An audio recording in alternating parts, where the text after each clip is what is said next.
Welcome to the Rime Buddhist Center's Dharma Talk podcast, Achieving Peace Through Compassion.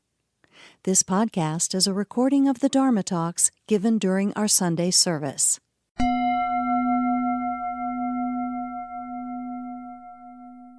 This talk is called Creative Methods of Transformation, and what we're going to talk about is this simple question of what do you do when things get hard? What do you do when you face adversity? When, your car breaks down, or the girl you like doesn't like you, or, life kicks you in the face, whatever happens, what do we do?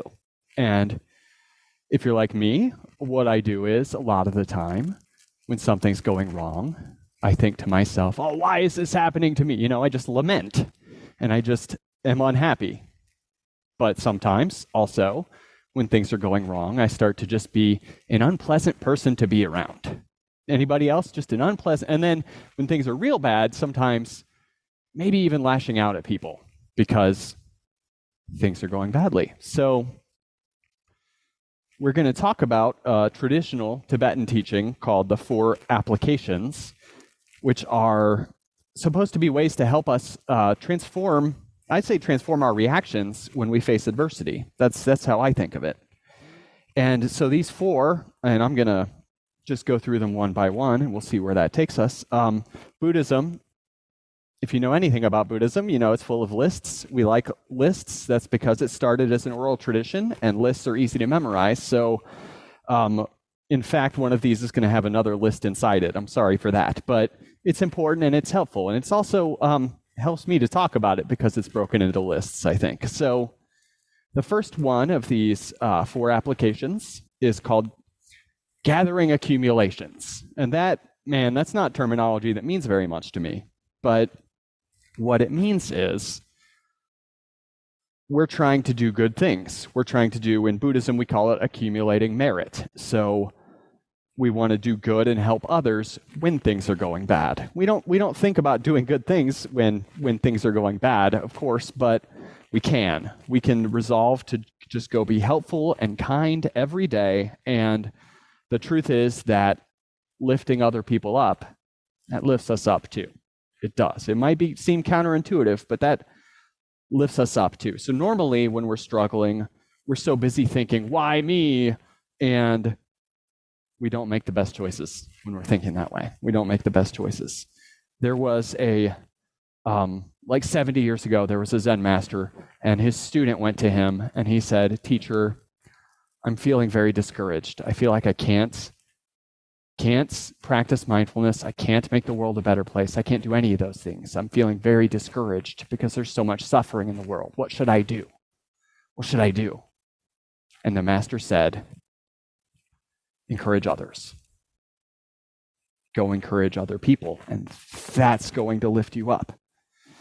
It's easier for us to make excuses when things get hard, though, to make excuses not to do good things, or even worse, to make excuses to go do bad things, because we get so caught up in our story, and also because it sure seems like there's so much that needs to be done in the world.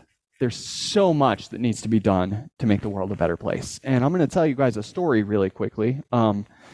This is a story that one of our founders, Lama Chuck, used to tell, called the Starfish Story. And I don't have it memorized exactly, so it's going to be my version, but hopefully it's okay. I really love this story. And the story is this guy was walking by the beach, and he saw thousands of starfish had washed up on the beach. And, like any of us, at first, if I saw that, I'd be amazed, like, oh my gosh, nature. But then, of course, he realized, oh, these starfish are all going to die, right? So he's walking up, and he's just looking at this, and he sees this little boy, and the boy is just picking up the starfish one at a time and throwing them in the water, just one at a time.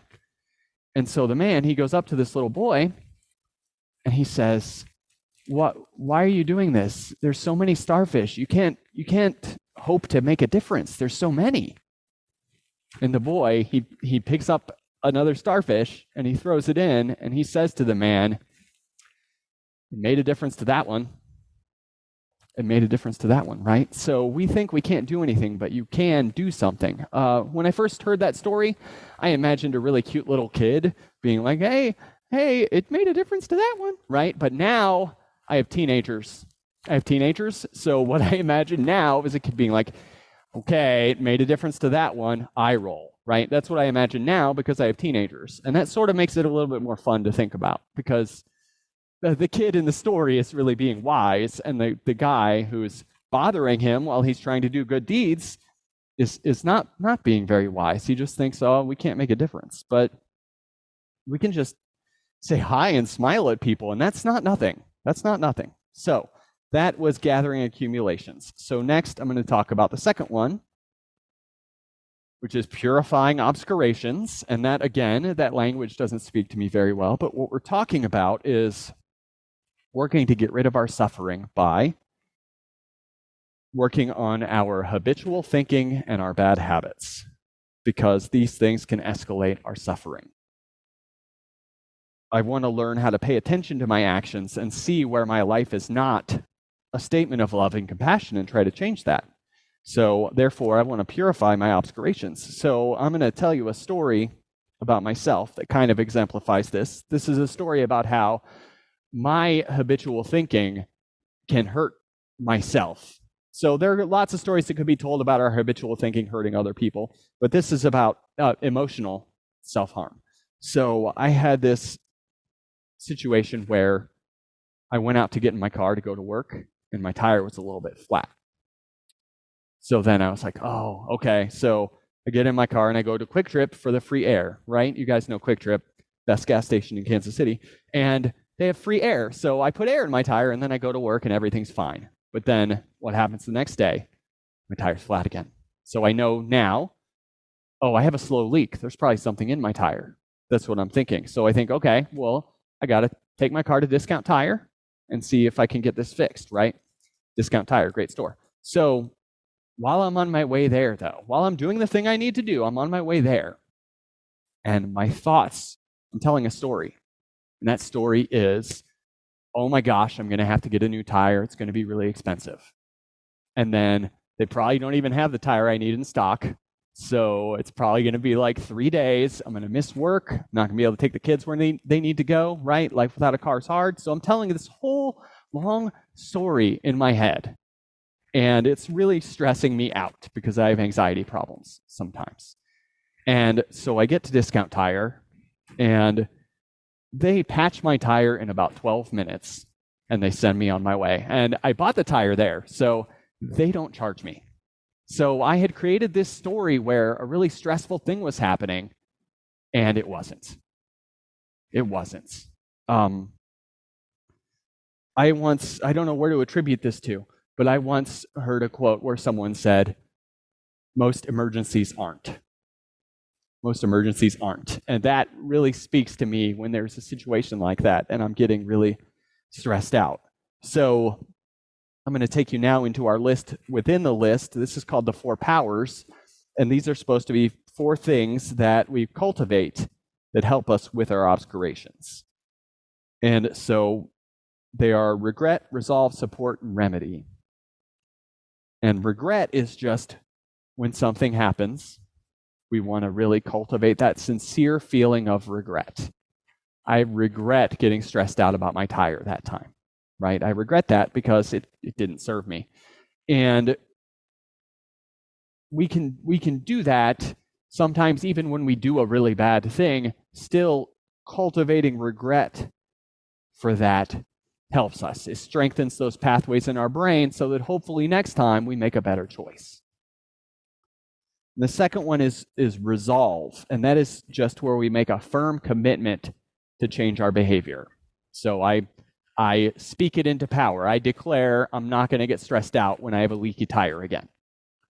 And that can be hard to do. To me, car problems, the 2 most stressful things in the world are car problems and daycare problems. My kids are old enough, they don't go to daycare anymore. So car problems is what's left.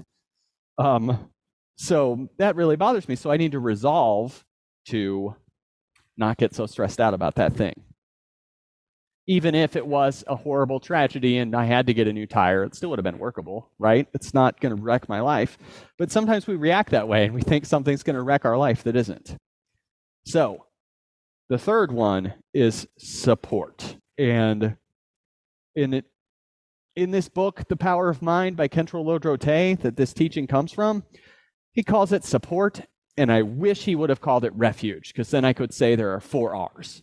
But he doesn't. He calls it support, and that's fine. But I'm going to read to you really quickly what he has to say about it. I love to hear the singing, don't you? So he says, and I quote, "Rely on the third power, the power of support, an authentic source of refuge. A refuge is something that we can rely upon to protect us from suffering.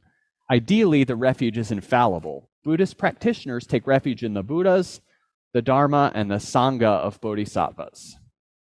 The Buddhas and Bodhisattvas support us, but what directly protects us from suffering is the Dharma, the teachings and the actual practices, such as these mind trainings. So practitioners of mind training can rely on the teachings on bodhicitta as the support." So it's just saying we are leaning on these teachings. That is the support. These teachings are the support, and also this community is the support too. And that's important. Spending time with like-minded people actually elevates us too. Long time ago, I had this friend who he just made fun of people all the time, and he was a really negative person. And we like to think that that doesn't affect us, but it does. What happened was that would blend into me a little bit, because that's what happens when we spend a lot of time with people. So going to places like this and doing things like this puts you in direct interaction with other people that hopefully have the same goals of training in mindfulness, wisdom, and compassion, the things we want to grow. Our job is to grow, our goal is to grow, and we're growing together. So the fourth one is the remedy, and that is these mind training practices, but really it's our meditation practice too. I'm a big fan personally of mindfulness of breathing and loving kindness practices. Those are the ones I really connect with. But any of these practices help us purify our obscurations, help us work through the things that make us struggle. So now I am going to talk about the last two. They're sort of tied together, and these are the sorts of teachings that I used to really not connect with very well.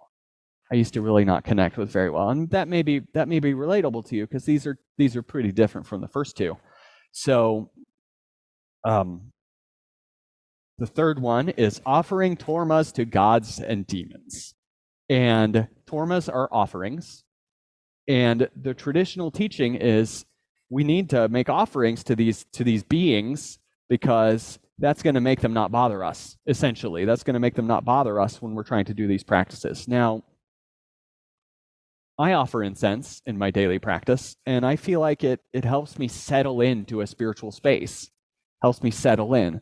So I don't give a lot of thought to these gods and demons, because to me that can be a real distraction. But I make offerings to them, and that helps me. And to me that's what it's about. It helps me. And this is sort of directly tied to the fourth one, which is offering tormas to dakinis and dharma protectors. So I see this as intention setting. These are aspirational figures, beings that embody wisdom and compassion, sort of like some of these ones behind me. And when I make offerings to them, I'm trying to connect them with myself.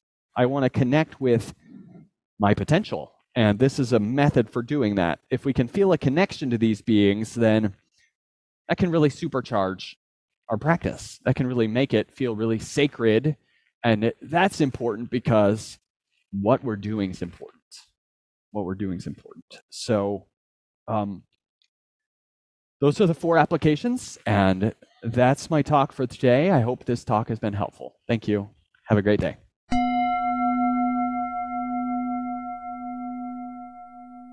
Thank you for listening to the Rime Buddhist Center's Dharma Talk podcast. Music was provided by Barefoot Brand Music. Please consider supporting the Rime Buddhist Center by making a donation at our website at www.rimecenter.org/donate.